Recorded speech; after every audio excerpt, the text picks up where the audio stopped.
Right, guys, welcome back to today's episode of the show. And today we have money coach Fanny joining us. Had the pleasure of connecting with her 18 months ago. 2 years ago, 18 months ago. I'm not sure. It might even be before then. I don't really know. But quite a long time. We've been sort of like touching each other's radar. Yeah.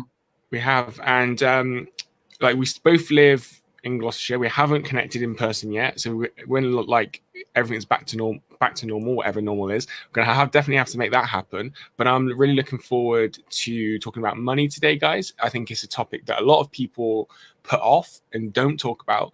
So I'm really looking forward to this conversation we're going to have. But Fanny, if you go ahead and kind of introduce kind of who you are, what you do, and then we'll dive into the epic conversation I know we're going to have. Yeah, sure. So I am a money coach. Theoretically, I'm a certified money coach, which means I've done training and stuff like that. But really, what it comes down to is I've never worked in financial services before, but I've always had an interesting relationship with money. And I became a money coach when I felt people always used to come to me and they used to say to me, Fanny, can you help me out with this? Or can you help me out with that? And I would sort of give them as much advice as I possibly could.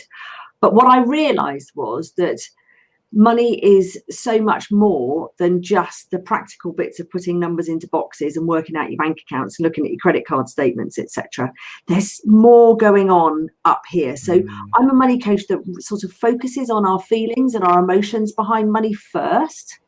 And what I do is I will work, if I'm working with people on a one-to-one basis, I like to take them on what I call a financial adventure.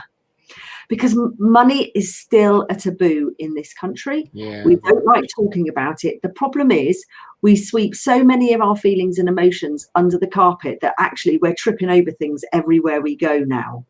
So the idea for me is to take somebody on a financial adventure, make money fun.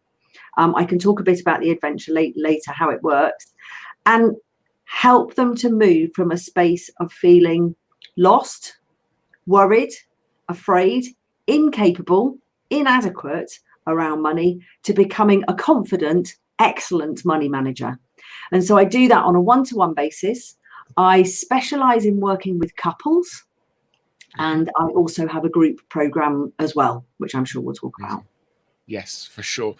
So let's kick this off in terms of why do you think, or maybe like you've actually, through coaching people, you've actually kind of know why people don't talk about money. I'm sure there's lots of different reasons, and maybe personal reasons to people, but if you notice like any trends or something, like why it's not talked about.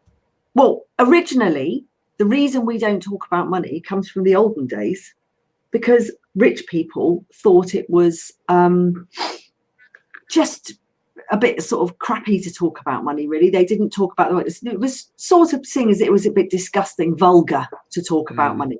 Poor people, or people with little money, have actually found it a lot easier to talk about money than people with a lot of money. So that's actually the history of it. However, if we're looking at modern times, obviously the olden days aren't really going to affect us in our lives, but coming down the line of it sort of being a vulgarity and it's a bit disgusting and it's sort of like a bit show-offy, or it can be, it's either sort of like begging desperate, I haven't really got any money, or I've got loads of money. It's very rare for people to either talk about money and go, well, I have a sort of an average amount of money, which I do average things with on an average basis. We just don't do that, do we, really? So, but if we think about it now, coming all the way down that line, that heritage, we end up with parents who have certain beliefs and thoughts about money that they've inherited from their parents, right? So your parents, my parents, etc. If I look at my particular parents as an example, because it's a good one, my mum came from a very wealthy family, and she wasn't given an awful lot of love. In fact, she wasn't parented by her mum, because her mum died when she was 6 months old. And her dad's answer to it was, oh, just give her what she wants. If she needs something, just give her something. And so that's how she grew up. When she felt a little bit low, when she felt a bit down, she'd go out and she'd spend something. She was an emotional spender. And when she inherited a great fortune, that's what she did. She wanted nice houses and nice cars and all that kind of stuff, because that's what she had been taught. Now, my dad came from a different beginning. He came from very humble beginnings. And he was taught that, you know, look after the pennies and the pounds look after themselves. And money doesn't grow on trees. And, you know, all that kind of stuff. And he was very much make, do and mend. Okay. So everything was like perfectly adequate. So if you think about it, I then come onto this planet, and I've got half of me going, oh, let's go and spend lots and lots of money. And half of me that's going, oh no, that'll do. We mustn't spend our money on that. We've got to save that. And this is why we get into this great confused mush about how we're supposed to think about money, because essentially our role models are our parents, the culture that we live in, the programs we watch on television, etc. And all the time when we're kiddies, especially between the ages of, I don't know, even before we're born, up until about the ages of 7, our brains are like sponges. They're like recording studio sponges. And they're taking in all the kind of experiences and observations, what we see, what we hear, the energy that we feel, and putting it all together, and putting 2 and 2 together and making 4 sometimes, 2 and 2 together and making 6 on many other occasions, storing them in the filing cabinet in the brain, not necessarily in the right order, and then recounting those experiences as time goes on. So, you know, in my family, there was a lot of arguing around money, and it was loud and it was quite vicious at times. So I will have developed a little connection between money and fear, because when people are shouting at each other, it's quite frightening as a child, you know. And the problem that we have in this country and in a lot of the Western world is that it was not really ever seen as normal that when you have a small child, you sit them down and you teach them the wise wonders of the world around money. We don't have financial education at school. So on top of inheriting all these beliefs and thoughts around money that probably aren't true and certainly don't serve us into adulthood, we don't have any education around the situation either, on the subject either. So it's a bit of a recipe for disaster, don't you think? Yes, definitely. And then to top that, just to top that, when we then get together with a partner, right? And like, for instance, I've got my money story of why I am like I am, and my husband's got his money story of why he is like he is around money. We don't even talk about that. So we just get together and just expect it all to click into place and all be absolutely brilliant. And it isn't, is it? Yeah, absolutely. No. One thing I did want to kind of touch upon is kind of like the labels that we kind of put on with money. You know, like just you know, just at the beginning when you mentioned like rich people and like poor people and that, like these labels, and I think like these things, people kind of define themselves by that when actually they're much more than, you know, these types of labels. So yeah, like talk us through that. Is that obviously that's something you've noticed really and seen? One of my tools in my toolkit, my money coaching toolkit, are money archetypes. Do you know anything about archetypes? No, I think sorry to interrupt you. I think one time that we spoke, I think you mentioned because it's just ringing a bell, but I haven't done a lot of like research or anything on them. So one of the most famous psychologists probably in the world was Carl Jung. Yep. And he worked with archetypes, which are essentially fictional characters, sort of types. I tell you, a really good place to identify with archetypes are Disney films, because you always have the goodie, the baddie, the princess, the wicked, all that kind of stuff, right? So I work with what we call 8 money types, which I learned from the Money Coaching Institute in America, where I did some training. And we're talking about labels, right? And we're talking about wealth and all that kind of stuff. And the interesting part of it is that the money type that we all strive to be is the magician. Okay. I'll talk about the other types a bit later. But the magician is the person who has realized that wealth comes from within. The tyrant is the person or the type who believes that the only way you're going to be happy is by having tons of money. But by the way, you'll never have enough.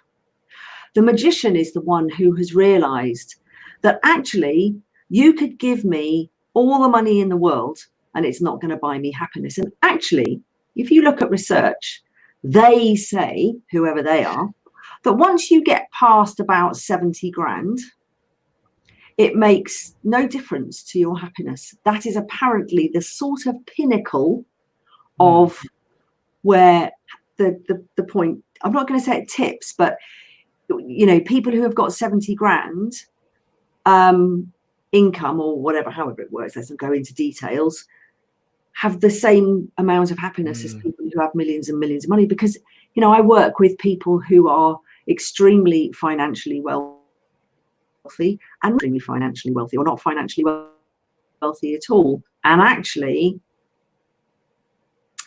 they all have their own different sets of problems. You know, there's a really good book. It's called The Soul of Money. And it's by a lady called Lynn Twist. Lynn Twist. And you spell Lynn, L-Y-N-N-E. And I can't remember the name of the tribe, but there was one tribe that she met. Sorry, give a bit of background on her. She has raised over $150 million for charity, but she's raised it specifically from individuals rather than from companies, which I think is quite remarkable, really. And she talks very much about the relationship between why people give. And she's gone into very, very poor areas, financially poor areas. Typically, she talks about Afro-Caribbean communities in America, church communities, and the level of giving that these people give, bearing in mind they can hardly afford to feed themselves, is incredible. And the joy that comes from that is immeasurable. However, she can also be talking to Mr. Bloggs, who has a chief executive position in such and such a company, spends his life rushing around, and feels that writing a check for $40,000, all that does is it balances out his worry and his, I don't put stuff back into the world. There's no joy in giving that. It's just that he feels that he should. Yeah. And then in the middle of things, there was this tribe that I started telling you about and then drifted off. Can't remember the name of it, but it's somewhere way out in the depths of wherever. And they have absolutely no concept of money at all. And it's what's fascinating about it is that you think, yeah, but they must trade. You know, they must go, well, you know, we'll give you some corn if you give us a sheep or something. No, they don't do that. They live a life without any kind of expectation of exchange. Can you imagine that? So if you've got somebody who's in need, you literally just go and help them, and you might help them again and again and again and again without any kind of expectation of return. I find that fascinating. Wow. So when we're talking, going back to the labels then, I and you, I'm sure, know people who don't have very much money and who probably specifically work in the community, who help lots of people, who are very happy. And they might have a sideline wish to, oh, I wish I could win the lottery and all that. But actually, their life's pretty fulfilled. Yeah. Heartfelt, warm. They put their head on the pillow at night with a sense of contentment, as long as they can pay their bills and all that kind of stuff. And yet you will have many a millionaire, billionaire, wealthy person who puts their head on the pillow at night, really, really, really not happy, really quite pissed off, pissed at the world, etc. So Fanny, sorry for interrupting. So just on that point, like, do you work with those sorts of people as well? Do you have clients who, so because you have that experience, I've heard multiple kind of stories, of kind of hugely successful people who kind of experience this, and like, because you've worked with them, I just want you, if it's okay, obviously we've got client privilege and kind of everything, but like, I don't think people believe that. Okay, so how about let's see if we can do a step better. How about I tell you my story? How about I tell you my story? Okay, let's do it. Right. So my story is this. My mum was married and divorced 3 times by the time I was 12. And all of those marriages were about money. And I told you a little bit about my mum and my dad, who was the first husband. And because of their lack of, well, they just couldn't work the money side out, basically. He wanted to keep on saving, she wanted to keep on spending, so they split. The second husband came along, but essentially we lived in a very, very, very nice house on the Isle of Wight. We were essentially, you would call us rich, right? That's the label we would have. Second husband came along and he wasn't very nice. So mum's answer to that was to send my sister and I off to boarding school. So I left the very nice house on the Isle of Wight and went to a boarding school in Sunningdale in Berkshire. And the moment my foot crossed the threshold, I became the school pauper, because everybody else there was way, way, way more rich than we were. To the extent that Sarah Ferguson was my head girl. I had a Gucci in my dorm. And it was very strange because I'd sort of gone into that environment thinking that I was, I didn't really understand what it meant because it was my normal. But all of a sudden, I was made to feel poor, which is not something that I thought was going to come on my radar. So 3 years I was there, lots of lack of self-worth, very confused as to how I fit into the world, etc. Husband number 2 disappears. Mum's spending like Billy-O. The coffers are going down, but we're still pretty well off. And all of a sudden, she decides that she's going to marry her bank manager. So she did marry the bank manager, and she said, "Everything's going to be fine, darlings. We're never going to have to worry. I'm going to marry the bank manager." So she did. 18 months into the marriage, he decided to allow himself to be blackmailed and gave all our money away, apart from 76 quid, to an East End gangster. And it was all, I suppose, exciting with murders and guns and all this kind of stuff. So my sister and I came out of the boarding school and went to the local comprehensive. We moved out of our big 8-bedroomed house and into a small damp cottage. I was very grateful because, it's better than nothing. But we went to the comprehensive school and we joined the free school meals queue. And back then they segregated us. So they put the payers on one side and the free school meal people on the other side. And I remember I skipped a year of school, coming out of boarding school, going there. I didn't know anybody in the school at all. And I remember standing there in that queue thinking, I hate this. I really hate this. This isn't this. I'm not having this. When I grow up, I am never going to be beholden to anybody for money ever again. And I'm going to become a millionaire. And that was that. And I just decided. So from that moment on, I started collecting money, as I called it. Every time I earned something, I put some away, and every time, and all this kind of stuff. There was quite a lot that happened during that, but to cut a long story short, come 2013, 2014, we made the 7th digit.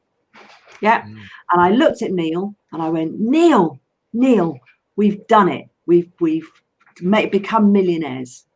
And he looked at me, and of course I married a man who had no interest in money because I wasn't ever going to be beholden to anyone, of course. And he looked at me and he went, well, it's got nothing to do with me, has it? And I went, And I thought that when I was going to be a millionaire, that there would be bells and whistles and flags and trumpets and all sorts of exciting things. And absolutely nothing happened. So it was like the whole of my purpose had just gone blah. Now, since that time, at the time we lived in a very nice house in Cheltenham, nice 5-bedroom detached house. Since that time, I still held on to my cash, but I don't have posh cars. I don't buy designer labels. I love investing and saving and making my money work for me. Work its knickers off, my financial advisor said to me. But I've since moved out of that house, and we now live in a 2.5-bed semi-detached house. It's much smaller than the house we had. We're all extremely happy here. We're a lovely family unit. And I suppose what we can say is I went from tyrant, thinking that never enough, never enough, never enough, never enough. And if you look at the backstory of the tyrant money type is the fear of losing it all, which of course I had because it had happened to me before, and I'd made that pledge that I didn't want it to happen. So and my magician has come more to the fore because it doesn't really affect us that much. There are still sort of little nuances and weird little emotional things that we have over money and how we communicate to our children around money. But essentially, I guess I'm one of those people that has money that don't feel the need to splash the cash, sort of thing. Makes sense. Does that sort of the thing you were after? Yeah. And so then I'm assuming. Hang on. Yeah, no worries. Yeah, sorry. No worries.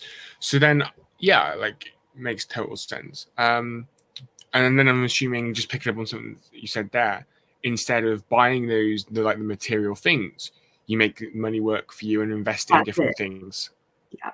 And such an important thing, and this is why I love communicating with young people around money especially, is that young people have the benefit of time. Because you've compound interest, the 8th wonder of the world. You know about that? No. So money makes money, and the money that money makes money. That's a statement by Franklin. And it's about putting. There's a little slide that I have that I show in my presentations, which has got figures like, now how does it go? It goes, if you take a 20-year-old and you get them to invest £200 a month for 10 years. Okay. Yeah. Yeah. I think I've seen some, yeah, I know now. Yeah. And then you take a 30-year-old who invests £300 a month for longer time, and then a 40-year-old who invests £400 a month for like 20 years.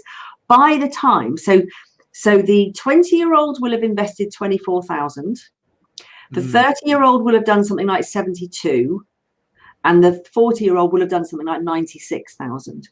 Who do you think ends up with the most money? And the interesting part of it is it's the 20-year-old by a mile. Makes sense. So it's literally about creating a little snowball pot, a little golden goose of money. Do you know the story of the golden goose? I've probably heard of it, but remind us. Was it Jack and the Beanstalk? So he went off to sell the cow, didn't he? And then he planted, I think this is it, unless we did a weird panto at our local Amazon. And he planted the beans and it grew the beanstalk. And then he climbed up to the top of the beanstalk and there was the giant there. And then he nicked the golden goose and bought the goose. And, well, what the hell have you got the goose for? Well, the goose lays golden eggs.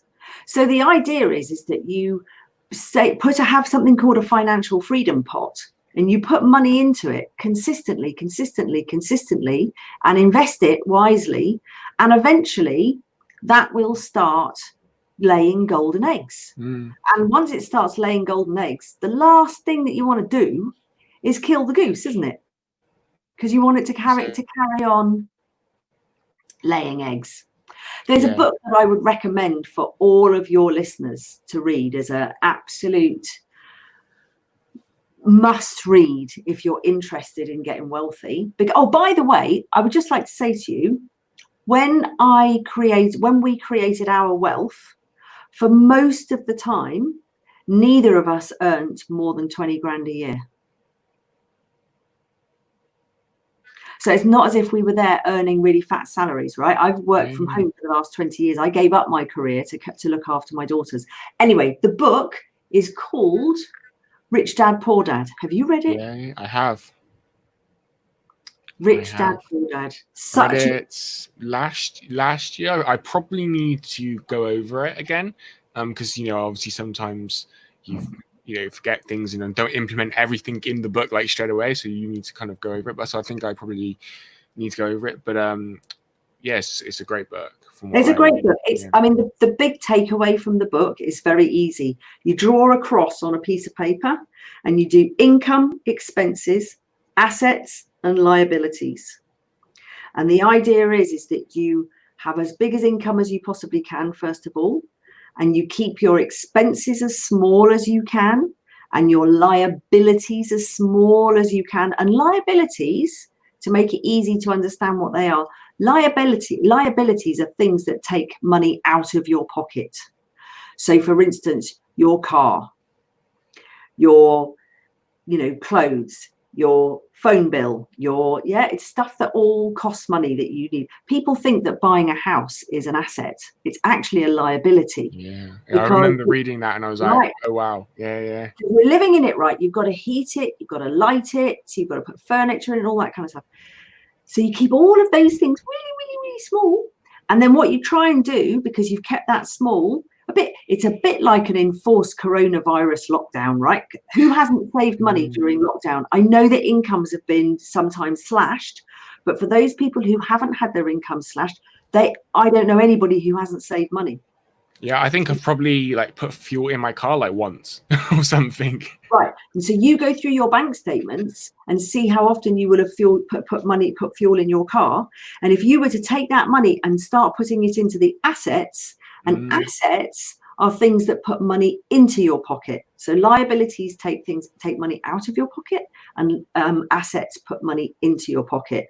And if you start investing that, and for instance, if anybody had started investing on the 23rd of March, which was the day the stock market went boom, they will have made about a 25% return on their money by now. So in terms of investments, I think a lot of people don't know where to start with that. Yeah. So what would be your kind of advice or tips on that?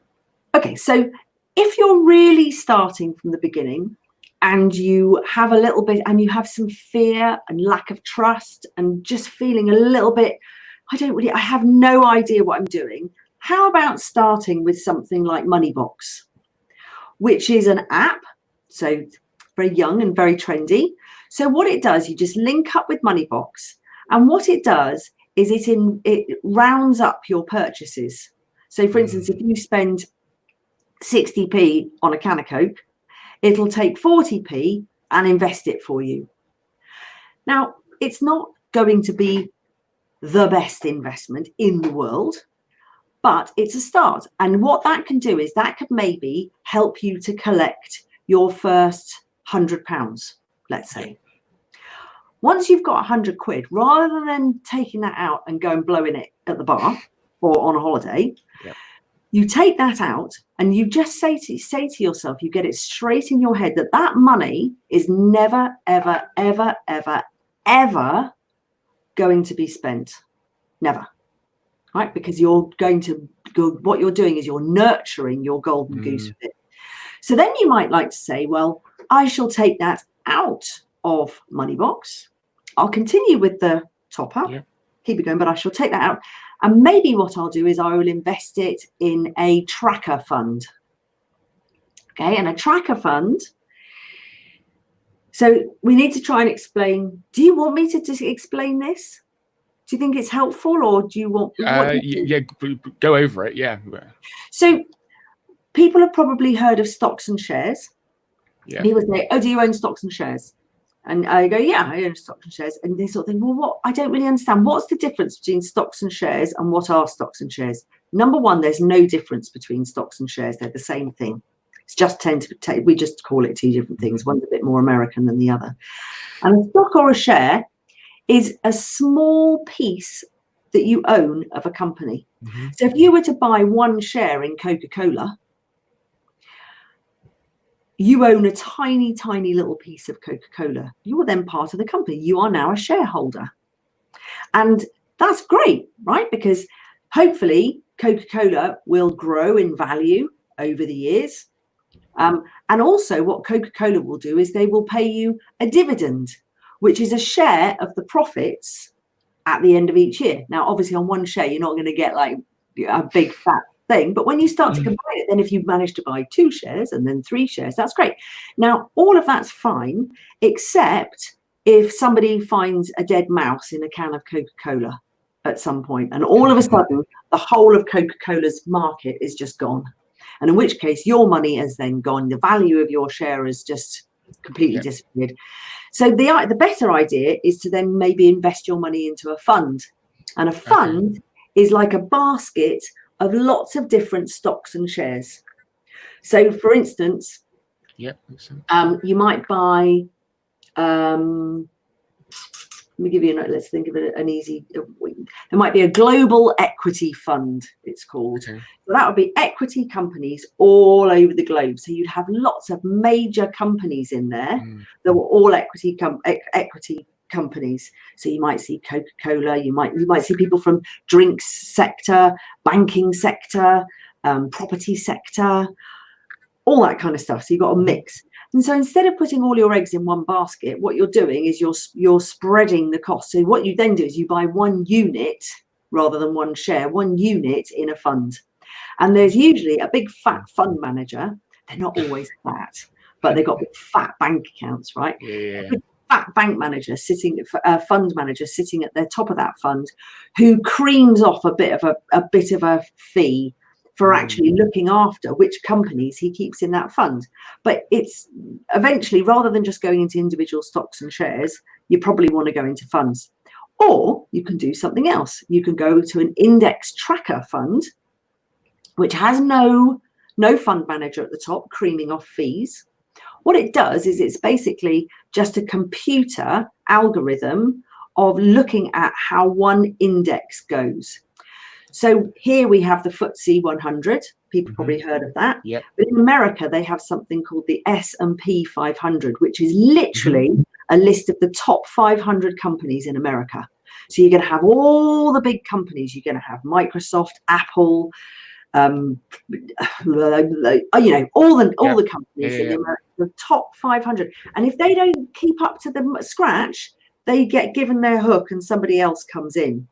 And all the tracker does, the computer does, is it just monitors all of those different companies. So if you buy into that index, then you own a piece of all of those companies. How amazing is that? And if you look at the graph, if you ever just go on to like Google Yahoo Finance, which is a good place to start, and type in S&P 500, you can see that over time it's gone like this. Up. So if you can start investing your money at that, doesn't matter really where you are, your money will grow. And even if you just do that on a regular basis for the rest of your life, you will end up with quite a nice little goose, as long as it's enough money. I mean, if you're doing 5p a month, you might, struggle. Of course. I suppose a gauge is investing, 10% of your income would be nice if you can afford to. And then increasing that percent by, say, 1% or by 0.5% every 3 months, which pushes you to try and increase your earnings as well. Never been a better time to earn money in this country, in the world now. Never been an easier time to earn money.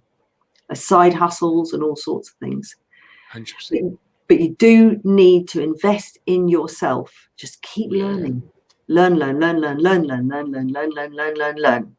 was in Morrison's with my daughter today, and there was a study planner, and she goes, why do you want one of those? It's a study planner. I said, I'm always learning, Ren. Love it. So in terms of, just real quick on the tracker fund, I'm sure there's going to be people like, well, that's great, amazing. How do I do this? How do I set one up? Okay, so First of all, to get the cheapest tracker fund, you could probably do with 500 quid to start, the cheapest. Okay. And you can get that via Moneybox. Yeah. There are lots of platforms out there, they're called. Personally, I use, and this is not financial advice because I'm not a financial advisor, but personally, I use Vanguard, which I think is quite well known now. And they have very, very, very low fees, but they don't offer an awful lot of customer service. It's okay. And then the other one is Hargreaves Lansdown that I use. You can Google both of those. Hargreaves Lansdown fees are slightly higher, but you only need £100 to invest. And the good thing about Hargreaves Lansdown is they have something called the Wealth 50, which is the top 50 funds that they have picked to work with, which they think are good. And if you're happy to say, well, I reckon the people at Hargreaves Lansdown are okay, then you can, because there are like thousands of funds, thousands. Personally, the index tracker fund I like to invest in the most is the S&P 500, because it's top 500 companies in the world. And why wouldn't I want a share of that? 100%. Why wouldn't I want a share of that? So another quick question. So is this is different from like trading, or is it similar? It's very different. Very different. Because so in November I went to an event in Birmingham, and they had like a trading kind of section. It was like a entrepreneurship, like business event. Like Grant Cardone was there, like speaking and everything. But there was like this, like trading part. Forex trading. Yeah, well, yeah, and I was just kind of wondering because it did. So it piqued my interest in something else, but then again, it looked very not confusing, but like I was just unsure on it, if that makes sense. And I was just because again, it like some of the people there was talking about like different companies and kind of and everything. So I would just think to help our listeners in that. Okay, so trading. In the Fanny Snaith world of finance, what we do is we build a sort of triangle. We build, before we do anything risky, we build a firm financial foundation. So what we don't do is we don't save the 100 quid up from Moneybox and then go and say, right, now I'm going to trade it. You might as well just go down to the slots machines and put the money in the slot machine, right? That's what I thought. So what we do first of all is we save a pot of 3 to 6 months living expenses, which is kept as liquid cash at our side. And we do that for two reasons. One, because it's a really good idea, especially when things like COVID come around, to have some spare cash sitting in the bank so that we don't run around with our arms in the air freaking out when something like this happens. Secondly, if the washing machine breaks down, you've got some money to fix it without bumping up the credit card debt. And thirdly, it tames the monkey brain. It just keeps that fear of like, oh my God, I'm wanting money. Oh my God. It's absolutely incredible that when you have a pot of money like that, the confidence it breeds and how it just calms that flight or freeze brain, that monkey brain that goes, oh, panic. So that's the first thing that you do. The next thing that you do is you work out your figure, your critical and your necessity living figure. So your flow of money coming in versus your flow of money going out. And you make it so you know exactly, total clarity on how that works. So for instance, you take Christmas and you divide it by 12 months. You take, if you pay for your car insurance on an annual basis, you divide that by 12 months. You think about how much money you're going to spend on birthday and Christmas presents, birthday presents and christening presents or whatever, and you divide that by 12 months, and you literally have a figure, holidays divided by 12 months. You literally have a figure of how much money you need every month, including saving, including investing, and you work with that so it works. So you're going, okay, this is working, right? Got money coming in, all the bills are being paid, I'm paying off my debt if I've got some, I'm investing some money, and I've got my pot of my 3 to 6 months expenses.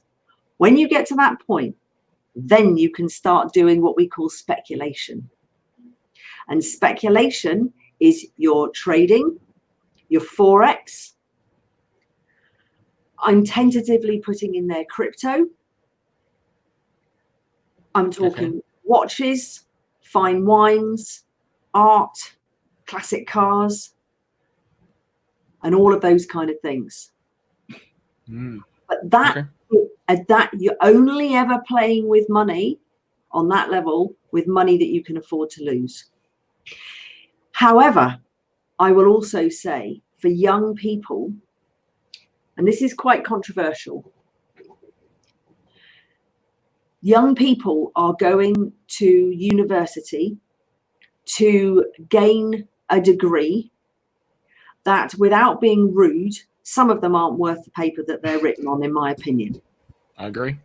For that, they are racking up a debt, even though they only have to pay it back at 9% above their salary if it's 26 grand a year, etc. And they probably won't end up paying hardly any of it back. They're putting a noose around their neck to the tune of 50, 60 grand that they think that they're going to have to pay off. I would propose that it would be worth considering learning how to trade. Trading is not difficult. However, it's not for everyone. Is there something you do? I'm learning to trade at the moment. I have traded with money that I could afford to lose, with my finger in the wind in the past, on my gut feeling. That's no way to trade. No. It's really no way to trade. Trading should become boring. To get an idea of what trading is, to sort of just let's get a bit of knowledge about what this is. When we're talking about the stock market, we're talking about trading. When we're talking about foreign exchange, buying and selling money, we're talking about Forex. And most people probably would have seen one of those charts with what they call candles.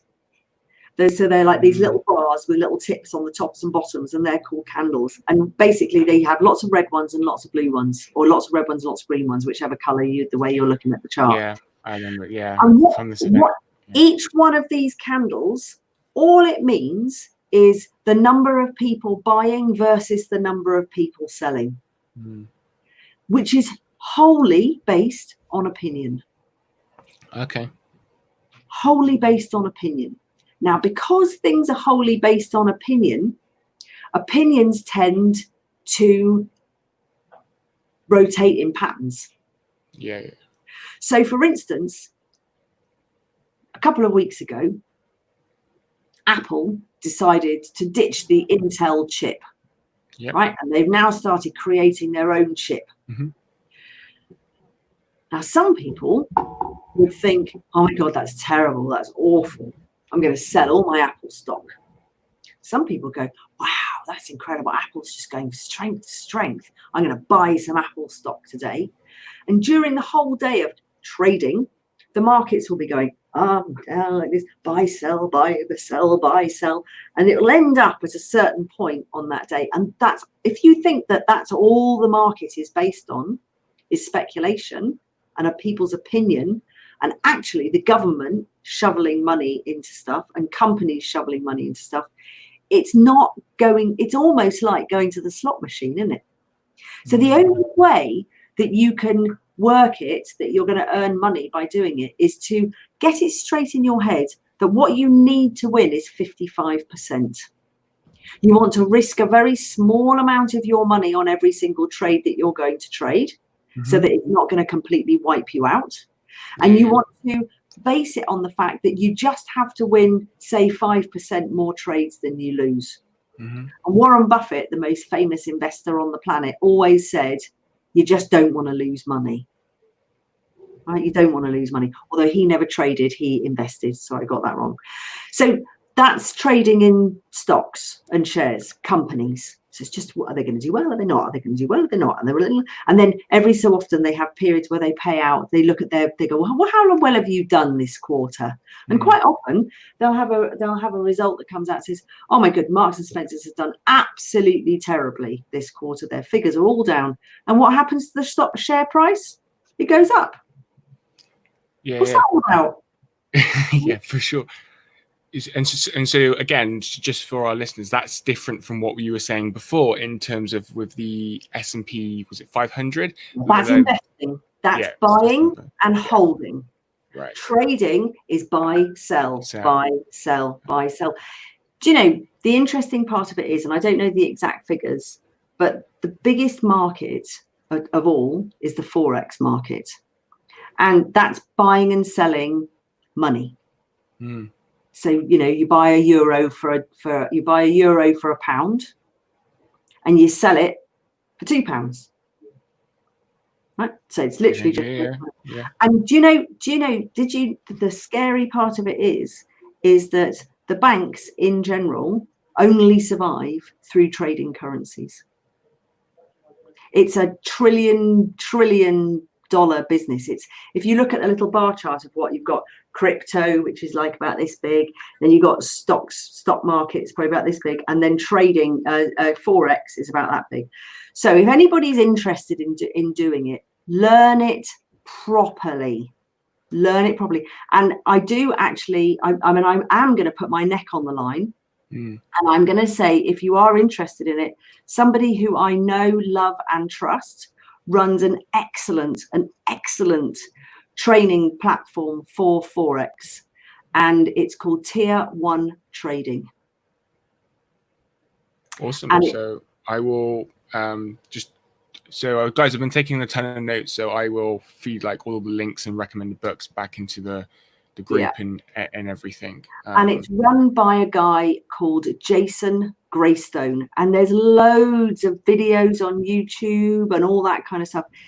You know, I'm a big fan of Jason, and he has another platform where I actually deliver some of the mindset stuff over on it. So I am a little bit biased, but I wouldn't do that if I didn't know, like, and trust him, right? And I do know, I know him personally, and I trust him. I certainly trust him with my money, that's for sure. But if you're going to do that, there are a lot of shysters out there who are they do these things, sitting on a Ferrari, going, it takes a good year to 18 months to learn how to trade properly, because it's all about backtesting, looking what happened in the past, what's happened in the past, and how's it going to affect what happens in the future. And then actually it's quite boring. You have a strategy that you stick to, and if you can't find a pattern that fits the rules, you don't trade. Okay, makes sense. Makes perfect sense. I'm kind of conscious on time, but one thing I did want to ask you is in terms of credit cards. Haha. And so that's probably a whole other conversation. But just so your quick thoughts on on credit and credit cards and all of that. Right, just hold the line a second, because I'm just gonna see if I can find something here, because I always have. If you told me about this, I could have. Let's just see. Oh no, okay. I'll share a little diagram that I did years ago. So credit cards, right? Credit cards are a wonderful thing if you treat them in the right way. Credit cards are not to buy things because you don't have any money that you can't afford to pay for them. Credit cards are meant to, so for instance, I buy all my shopping on a credit card, and then at the end of the month, I pay off the whole bill. I don't pay any interest, I don't pay any fees, and what I do get is I get reward points which go onto my Amazon account for everything that I buy. So essentially, I am getting stuff for free for a credit card. That's the ideal way to use a credit card. However, it may be that it's the 16th of the month and you don't get paid till the 26th, and there's a really good offer on something now and I want to buy it. So you buy it on the credit card, which means the money's not coming out of your bank account, but you're going to pay it off next month. Fine.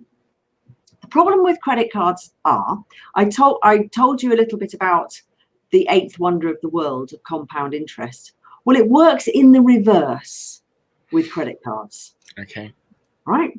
Yeah. So whereas compound interest, where money makes money, that money makes money makes, however it goes, this one goes, we'll take more, we'll sap you actually absolutely dry. I'm trying to get my figures up, but that's not the one that I wanted. I'm looking at something sideways. It's a drawing that I did, which I'm quite happy to share to you about how to do debt shuffling on credit cards. Okay. But let's say, for instance, the average interest rate on a credit card right now is about 20%. Mm-hmm.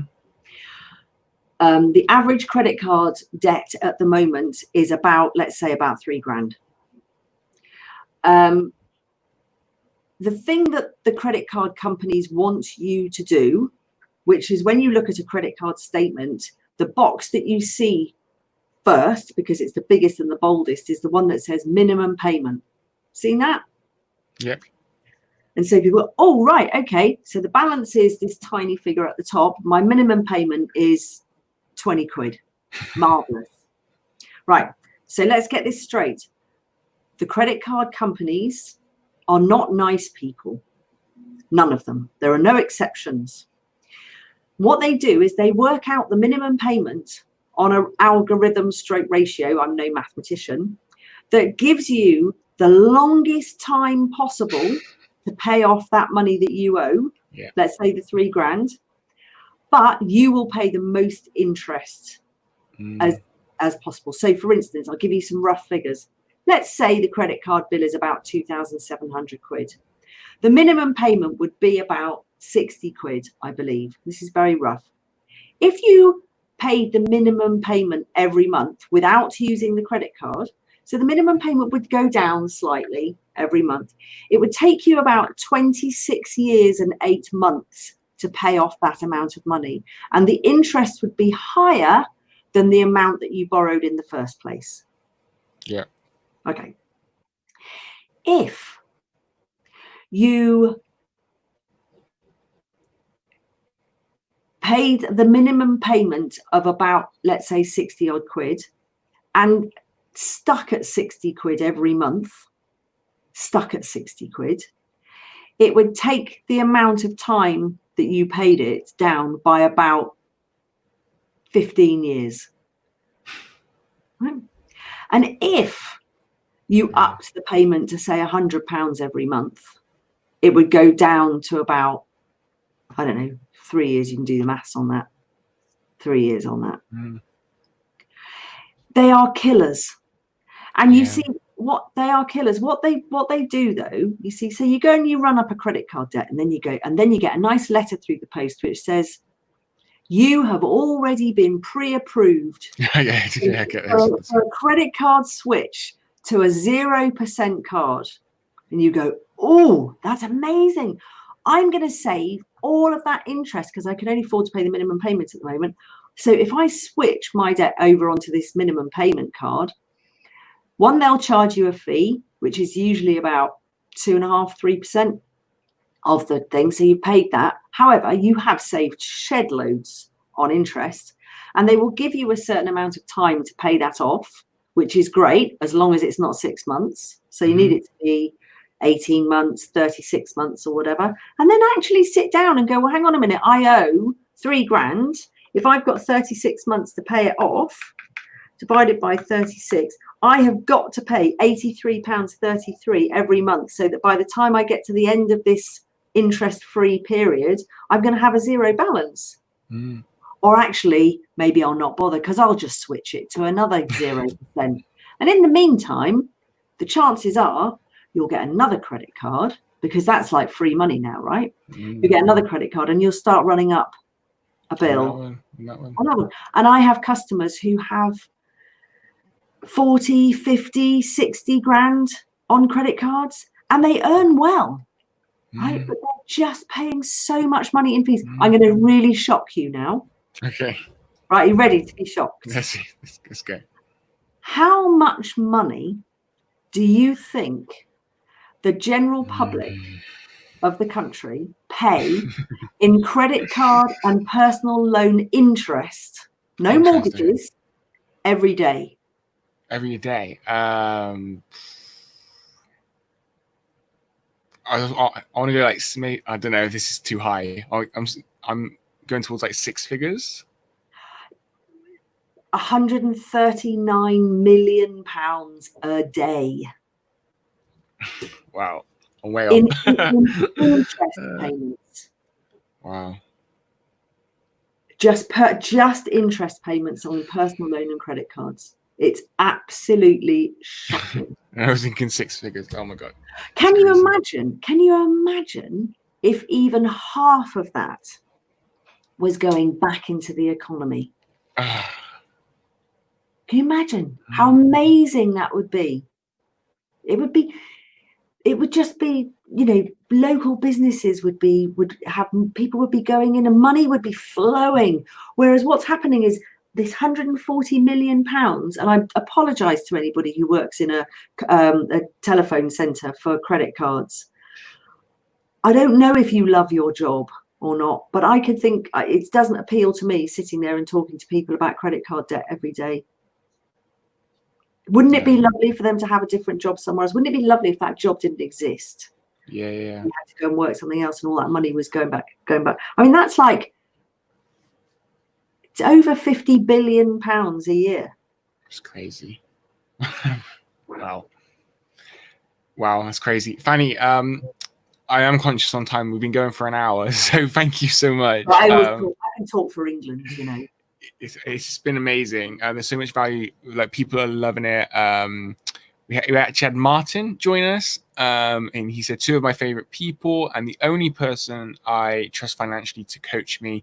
That's Fanny, not Luke. Sorry, mate. No worries, mate. So that's Martin Seville. Yes. Martin Seville. Oh, brilliant, Martin Seville. Love Martin. He's great. Yes, he is. Really. He is. Can I just do a tiny bit of plugging? I was just about to come to that. I was just about to say, Fanny, let the people know where they can find you online. Let them know about your programs and everything. And yeah, again, like where they can connect with you. Okay, so the first thing I would ask people to do is to go to my website and just take a look at the money type quiz, because it'll really give you an insight as to what your relationship is with money right now. Right? These are not labels, magician. We have all of the money types within us. It just depends which ones are driving our financial car today. But generally, you'll see, and it comes up with it. So I invite people to do that. www.fannysnaith.com. Okay, so I'll put the links in the description and that for people. Secondly, I have a Facebook group which does actually lead on to a program that I run. It's a brilliant program. The Facebook group is called Loving Me, Loving My Money. We were talking before we went live, and us and money is a wholehearted thing. You can't just count money as stuff that we have in our bank accounts. We've got so many emotions attached to it. And, you know, we need to work our way through those first, alongside learning the practicalities of it as well. So the Loving Me, Loving My Money is the Facebook group. The Loving Me, Loving My Money is the online blended learning course. And it's great. It's 12 weeks. You get all the tools that you need to become an excellent money manager. We do money story stuff. We do money mapping, which is my way of budgeting. And everybody can have a free copy of that as well if they want it. They go on my website and contact me. I'm quite happy to give it to them. We go through all this, how to look after your credit score. We go through how you can pay off your credit card bills the easiest way, most easiest way possible. It's a really full course, but the beauty of it is that it's 12 weeks, but every week we go online and we do an hour Zoom call, and we have a WhatsApp group. So you get to speak to people about money who are all in the same boat as you are, and actually really firm friendships are founded in that group just because of money. It's really good. And I'm even going to share with you the price of that. The price of that course for 12 weeks worth of coaching is $497, and you get access to the platform forever. And I'm putting stuff into it and building the platform. The price is going to go up eventually. But, you know, you get your 12 weeks of that, which is just brilliant. It's such a fantastic start. But again, I also do one-to-one coaching. I do couples coaching, sort of 3-month programs, etc. But I think that's the place to start, is to and connect with me on LinkedIn. Just Fanny Snaith. It's not difficult to Google, really. There's not many people with my stupid name. Okay, that's awesome. No, and it sounds, you know, obviously for that price as well, like a lot of value, like in that program. That's So brilliant value. It's supposed to be for people who are fearful about investing in themselves, to prove to them that I can get you on the ladder towards financial freedom. Yeah, amazing. So guys, definitely go and check that out. I will, all the links, LinkedIn, Facebook group link, quiz link, everything will be in the description or in the show notes if you're listening on Apple Podcasts or Spotify. But Fanny, thank you so much for joining me. It's been amazing. It's been an absolute pleasure, Luke, and it's been so nice to connect with you for a longer conversation. Absolutely. So guys, I will be back next week with another awesome guest. So have a great week, and I will look forward to seeing you all and talking to you all then. Thanks, Luke.